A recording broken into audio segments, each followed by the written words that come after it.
Один з найрозповсюдженіших в нашій природі видів клену, про який мало хто знає, це клен польовий.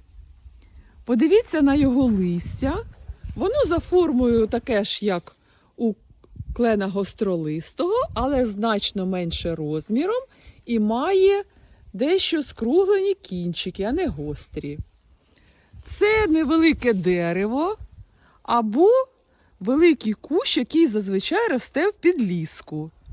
Клен польовий широко застосовують в міському озелененні. Дуже популярні його сорти.